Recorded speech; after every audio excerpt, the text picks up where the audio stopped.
Bonjour, bienvenue dans cette vidéo consacrée au métamodèle du langage. On va voir maintenant les distorsions. Dernier type de violation du métamodèle. Pourquoi dernier? Puisque je vous l'ai dit, nos distorsions naissent de nos généralisations qui naissent elles-mêmes de nos omissions. Nos généralisations vont créer un modèle du monde cohérent et le but des distorsions, ça va être de maintenir la cohérence subjective de ce modèle du monde.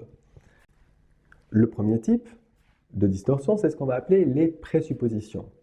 C'est un message implicite, un bout manquant dans la phrase qui est souvent basé sur une interprétation de la réalité ou sur une croyance. Pour que ça soit plus clair, je prends un exemple. Si je vous dis « ça ne sert à rien que j'aille me présenter à cet examen », présupposer, ou en tout cas je peux présupposer que ça ne sert à rien parce que si j'y vais, de toute façon ça va mal se passer. C'est ce que je pourrais présupposer. Ce qui semblerait assez logique dans la phrase qui vient d'être prononcée. Et en même temps, je ne peux pas me permettre de faire l'économie de la question. Et vous allez voir pourquoi. Donc j'ai posé la question à la personne, quand tu dis que ça ne sert à rien, qu'est-ce qui te permet de penser que ça ne sert à rien d'aller te présenter à cet examen? Et la personne pourrait me répondre quelque chose comme, oui, parce que de toute façon, j'échoue toujours à tous les examens que je passe. Ah, et vous voyez que là, de la distorsion, on remonte à la généralisation. Et on sait en PNL que la généralisation, elle est basée sur des omissions et sur des sélections. Donc on va les questionner, l'omission et la sélection. Quand tu dis toujours, c'est réellement toujours. Comment est-ce que tu es venu, par exemple, à ce rendez-vous, à notre rendez-vous? Je suis venu en voiture. Ok. Tu conduis sans permis ou tu as volé une bagnole? Comment ça se passe? Non, j'ai eu mon examen. Ok. Donc, tu as eu ton permis de conduire. Ok. Donc, ce n'est pas tous les examens auxquels tu échoues. Non, ce n'est pas tous les examens, c'est sûr. Il y en a d'autres examens comme ça que tu as réussi? Oui, j'ai eu mon bac, j'ai réussi à la fac. Ok. Donc, de quel examen précisément me parles-tu? Et là, vous voyez que je vais faire en sorte que la croyance de la personne se ramollisse, puisqu'elle pense, elle croit qu'elle a échoué tous ses examens, et par le questionnement, elle va peut-être prendre conscience que ce n'est pas si vrai que ça. En fait, il n'y a que un ou deux examens peut-être qu'elle a échoué, mais encore une fois, processus de sélection et d'omission s'est mis en route, elle en a fait une généralisation. Pourquoi elle a généralisé? Parce que c'était vraiment important pour elle, et que du coup, dans son modèle du monde, elle échoue tout le temps. Et c'est pas vrai. D'où l'importance d'aller questionner. Un autre exemple, si la personne, elle me dit je ne suis pas encore viré de mon boulot. Et de la même manière, le « encore » induit une présupposition, ça induit le fait que ça va arriver. Donc je pourrais me dire, pas besoin de poser la question finalement, puisque je sais que ça va arriver. Non, on ne peut pas faire l'économie, puisque je ne sais pas ce qui la pousse à me dire ça. Et j'ai besoin de le savoir. Donc quand tu dis « encore viré », quand tu dis que tu n'es pas encore viré, qu'est-ce que tu entends par là? Qu'est-ce qui se cache derrière cette phrase? La personne, elle peut me dire, je ne suis pas encore viré parce qu'il y a un plan social qui est en route et j'ai le dernier embauché dans la société et que le plan social prévoit que les premiers à partir seront les derniers à arriver. Ok, donc là, je sais que la personne, quand elle me dit je ne suis pas encore viré, ça se base sur des éléments qui peuvent être vérifiés, que c'est probablement vrai, que ça va arriver. Mais ce n'est pas la même chose si la personne me dit oui, je dis ça parce qu'en fait, je sais très bien que mon patron, en ce moment, il ne peut plus me blairer. Ah, et là, vous voyez, le verbe blairer, c'est un verbe un peu ergotique, mais ça reste un verbe non spécifique, du coup. Donc, du coup, je vais pouvoir aller questionner ce verbe non spécifique. Sur quoi est-ce que tu te bases pour dire que ton patron ne peut plus te blairer? Qu'est-ce que tu vois? Qu'est-ce que tu entends? Qu'est-ce que éventuellement tu ressens qui te fait penser que ton patron ne peut plus te blairer? Et là, je vais aller questionner donc le verbe non spécifique qui se cache derrière. Et la personne, peut-être qu'elle va prendre conscience au moment où elle vous répond qu'en fait, c'est juste une interprétation de sa part. Donc ça va vraiment être utile d'aller questionner les présuppositions. Une autre forme de distorsion, c'est ce qu'on va appeler la lecture de pensée. Alors comment ça fonctionne? Ça fonctionne très simplement, c'est-à-dire que je capte chez mon interlocuteur quelques détails non significatifs et je vais décider que ces détails non significatifs ont une réelle importance, ont une signification dans mon propre modèle du monde et je vais me permettre de penser à la place de l'autre, où je vais me permettre de ressentir ou de dire à l'autre ce qu'il ressent, quand bien même il ne l'a pas exprimé. Je prends un exemple pour éclaircir mon propos. Si je discute avec une personne et que la personne me dit je vois bien qu'en ce moment, tu as des doutes. Ok, mais sur quoi, comment est-ce que tu fais pour te permettre de penser que j'ai des doutes en fait? Eh bien, je vois quand tu me parles que ton sourcil gauche se lève légèrement. En l'occurrence, celui-là, c'est le droit, mais peu importe. Oui, ok, quand je parle, mon sourcil gauche ou droit se lève légèrement, et alors? Eh bien, ça signifie que tu doutes.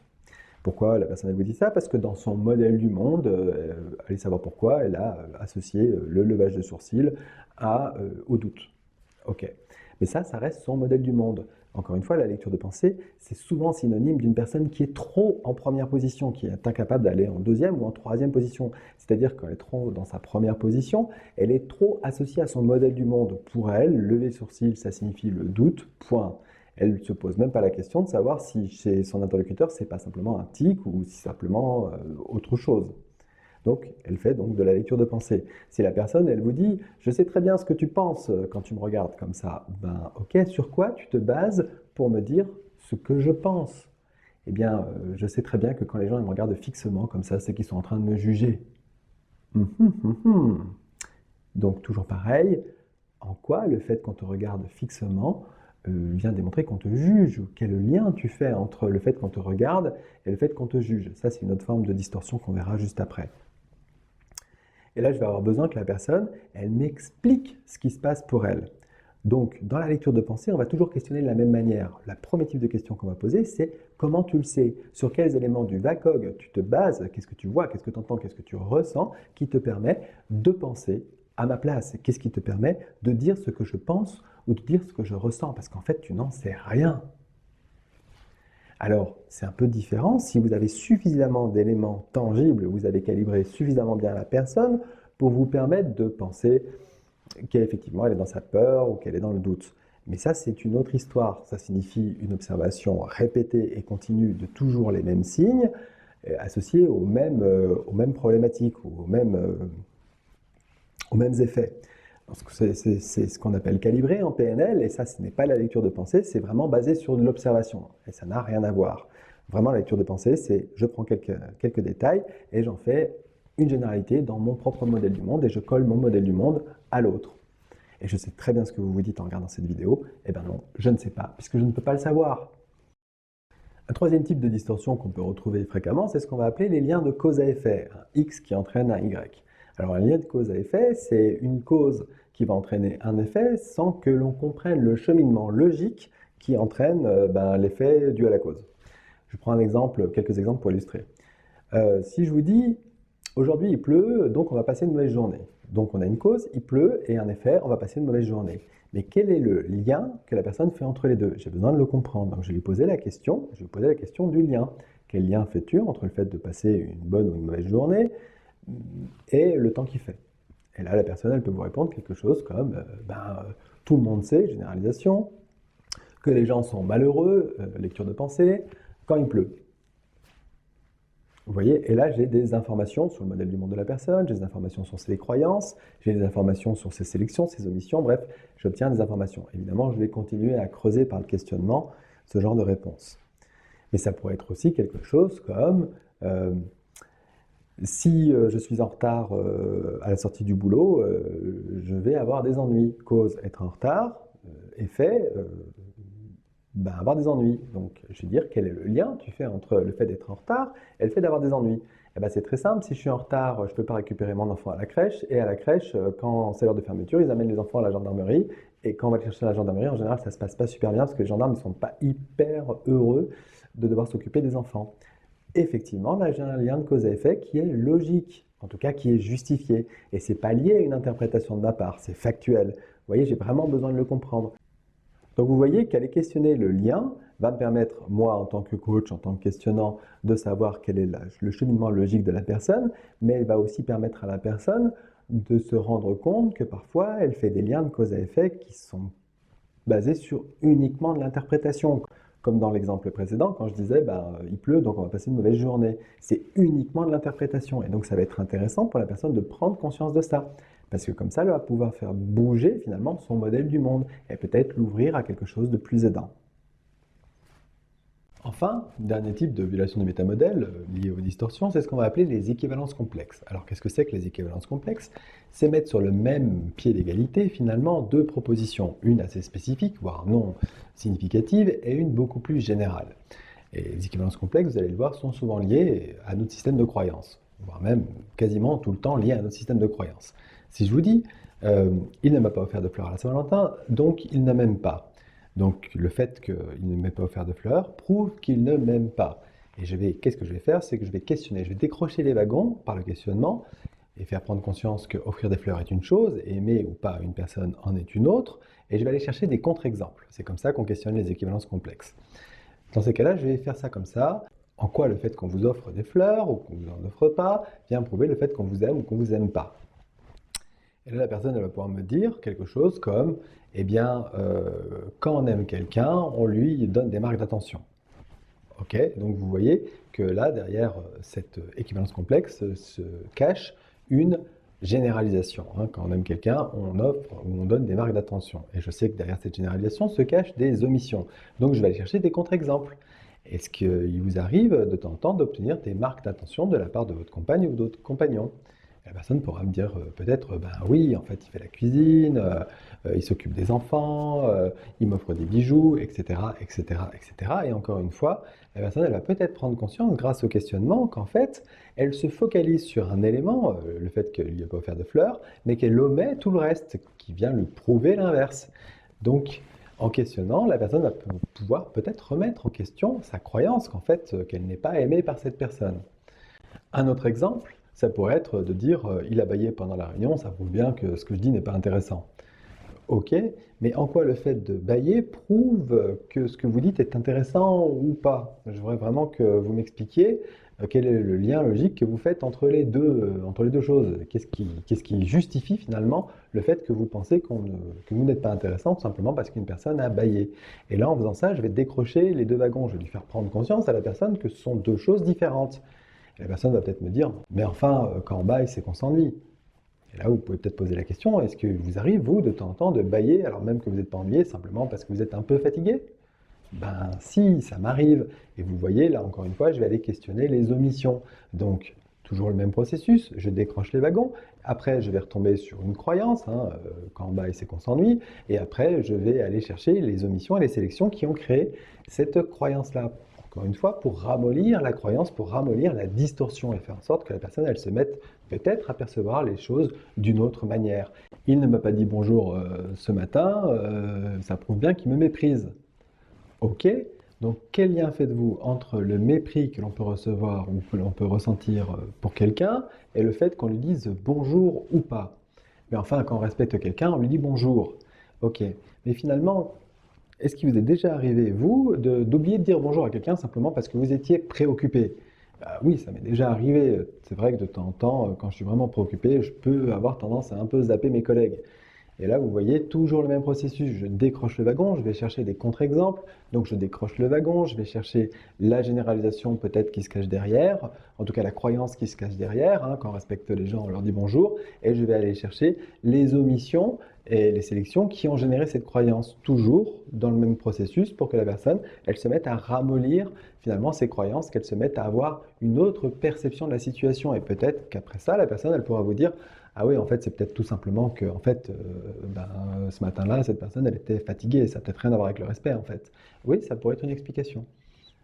Et dans ces cas-là, vous voyez, la distorsion, elle va s'arrêter, en fait. On va arrêter de distordre les événements de la réalité. Encore une fois, la distorsion, elle naît, hein, je vous l'ai plusieurs fois dit, mais je le répète, la distorsion, elle naît d'un modèle du monde que l'on cherche à rendre cohérent. Hein. Si dans ce modèle du monde, j'ai décidé que cette personne, elle ne me respectait pas ou qu'elle manquait de respect, je vais aller chercher des éléments non significatifs ou très spécifiques qui vont venir me prouver que j'ai raison en pensant que la personne ne me respecte pas. Donc tout l'art du questionnement va être d'amener la personne à changer sa perception, à la recadrer pour qu'elle change sa vision du monde. Il y a quelque chose que je ne vous ai pas encore dit sur la typologie de questionnement, sur la méthodologie de questionnement, c'est qu'on va éviter de renforcer la croyance de la personne. Si une personne vous dit « je n'ai pas de diplôme, ça prouve bien que je suis idiot », vous n'allez pas questionner en lui disant « ok, mais quel lien faites-vous entre le fait que vous soyez idiot et le fait que vous n'ayez pas de diplôme ?» Si vous faites ça, vous êtes juste en train de renforcer sa croyance qu'elle est idiote. Non, vous allez questionner en disant « mais en quoi le fait d'avoir eh bien, des diplômes vient prouver le niveau d'intelligence d'une personne ?» Et en faisant ça, vous n'allez pas renforcer sa croyance. Bon, je ne vais pas rentrer plus dans le détail sur la méthode de questionnement pour éviter de renforcer les croyances, mais gardez ça en tête. Quand vous reformulez, quand vous questionnez, soyez très vigilant à ça. Si la personne, elle vous dit de toute façon, je suis incapable de réussir, eh bien vous n'allez pas lui dire qu'est-ce qui vous prouve que vous êtes incapable, mais peut-être plutôt quelque chose qui serait de l'ordre de qu'est-ce qui vous prouverait que vous êtes capable, vous voyez, pour éviter de renforcer sa croyance qu'elle est incapable. Alors gardez ça en tête. Au début, quand on apprend à questionner le métamodèle, ce n'est pas forcément la première chose qui nous vient à l'esprit, mais c'est quelque chose que vous allez devoir prendre en considération relativement rapidement si vous voulez éviter de renforcer la croyance de votre client ou de renforcer les croyances limitantes de vos clients. Une dernière chose pour conclure, pour vous entraîner, je vous propose de commencer par écouter les journalistes, écouter les discours politiques, écouter les gens qui parlent à la télé ou à la radio, écouter vos amis. Bref, de commencer par une phase d'écoute en relevant. Alors avec la télévision, c'est pratique parce que du coup, vous pouvez prendre des notes éventuellement, alors que quand vous discutez avec vos amis, ça fait moins sympa. Prenez éventuellement des notes et puis écoutez ce que la personne elle dit et relevez les violations du métamodèle. Relevez-les. Alors si vous n'êtes pas encore capable de les nommer, de dire c'est une équivalence complexe, c'est une nominalisation, c'est un nom spécifique, etc., c'est pas très important au début. Mais apprenez à écouter, à vous dire tiens, là il y a quelque chose, il y a une omission, il y a une généralisation, il y a une distorsion, déjà ça sera très bien. Et au fur et à mesure que vous allez écouter, vous allez prendre l'habitude de les relever et voire même de les nommer. C'est intéressant de les nommer, vous verrez peut-être si vous faites un parcours PNL qu'au bout d'un certain temps, on demande aux praticiens, aux maîtres praticiens surtout, d'être capable de nommer les violations de métamodèle, et pour diverses raisons, qu'on vous expliquera si vous faites un parcours PNL.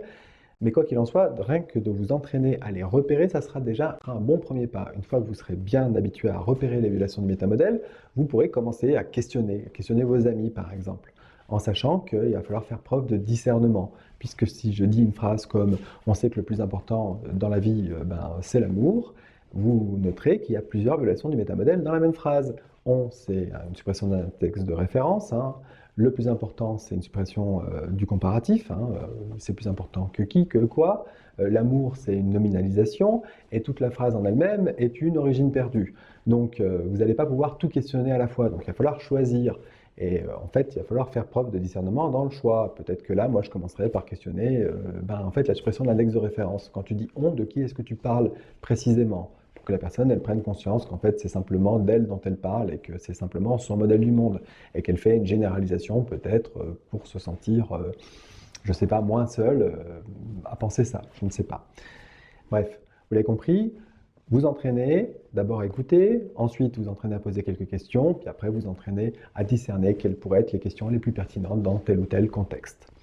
Voilà, j'espère que cette série de vidéos concernant le métamodèle vous a plu et je vous dis à bientôt pour une nouvelle série de vidéos sur un sujet que je n'ai pas encore défini. Merci, au revoir.